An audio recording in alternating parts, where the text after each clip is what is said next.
안녕하세요. EBS 리딩클럽의 기획 총괄을 맡고 있는 권진주 팀장이라고 합니다. 앞서서 EBS 선생님들 강의 굉장히 유익하게 들으셨나요? 그런데 이제 오늘 마지막 강의를 앞둔 이 시점에서 제가 생각하기에 학부모님들께서 내가 영어 리딩의 중요성도 이제 알겠고 어떤 철학을 가지고 아이 영어 교육을 시켜야 되는지도 알겠는데 과연 무슨 책으로 어디서부터 어떻게 시작해야 될지 좀 막막하다 이런 그런 생각을 하시는 분들이 많으실 것 같아요. 그래서 오늘 제가 준비한 강의는 구체적으로 보자면은 EBS 리딩 클럽을 200% 활용하는 팁, 노하우에 대해서, 그리고 좀 더 거시적으로 보자면은 가정에서 영어 교육을 하실 때에 또 실전에서 사용하실 수 있는 그런 실전 노하우 이런 것들을 공유해드리는 시간이라고 생각하시면 될 것 같습니다.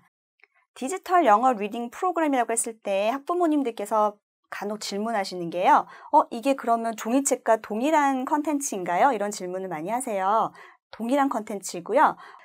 단순히 이렇게 화면이 종이책에서 디지털로 옮겨온 것뿐만이 아니라 거기에 학습에 필요한 모든 부수적인 기술들, 예를 들면은 녹음을 위한 마이크 기능이라든지 이렇게 찍으면은 소리가 나는 리딩펜의 기능이라든지 단어 사전, 이 모든 그런 기술들을 하나의 플랫폼에 다 탑재시켜 놓았고요.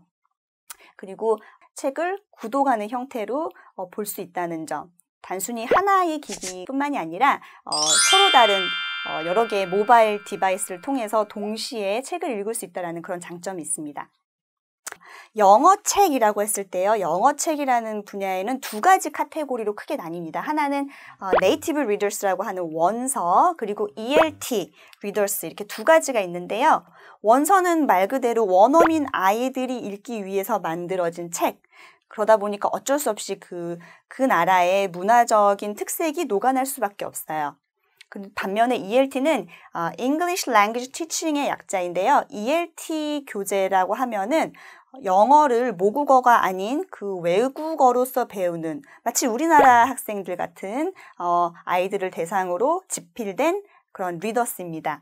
그렇기 때문에 문화적인 중립성을 갖고 있어요. 무슨 말이냐면 영어를 배우는 전 세계 학생, 그게 스페인권 학생이든 한국 학생이든 무슬림권 학생이든 모두가 읽었을 때 문화적으로 어떤 한 문화에 편향되지 않고 그 중립성을 지킬 수 있는 그런 어휘 선택이라든지 사파라든지 이런 것들을 고려해서 기획되었고요. 가장 중요한 건 뭐냐면은 외국어 습득에 방해가 되는 요소들을 일절 제거했습니다. 예를 들면 슬랭, 비속어, 그리고 요새 우리나라 말로 하면 줄임말 있잖아요. 언어를 학습하는 데 있어서 좀 방해가 되는 요소들이 제거가 됐다는 점.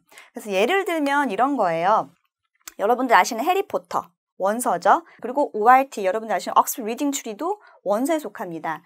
반면에 ELT는 가장 큰 차이가 뭐냐면 그레이디드 된 레벨을 갖고 있는 교재들이 ELT 리더스인 경우가 많습니다. 100% 다는 아니고요. 그런 가능성이 굉장히 높습니다. 그래서 EBS 리딩 클럽 안에는 콘텐츠를 살펴보면 저희는 현재 옥스퍼드 대학 출판부의 리더스만 가지고 있습니다. 총 12개의 리더스, 앞서서 말씀드린 원서인 옥스퍼드 리딩 트리도 있고요. 그 외에 또 ELT의 다양한 시리즈들을 갖고 있어서 모든 레벨과 그런 원서와 ELT를 포괄하는 그런 다양한 그 리딩 레인지를 갖고 있고요. 저희는 900권, 총 12개 시리즈 900권의 책을 보유하고 있습니다. 보시다시피 파닉스를 떼지 않은 아이가 읽을 수 있는 리더스부터 성인이 읽어도 손색이 없는 이런 북웜 도미노 같은 굉장히 수준 높은 리더스까지 선택의 폭이 굉장히 다양하게 있어요.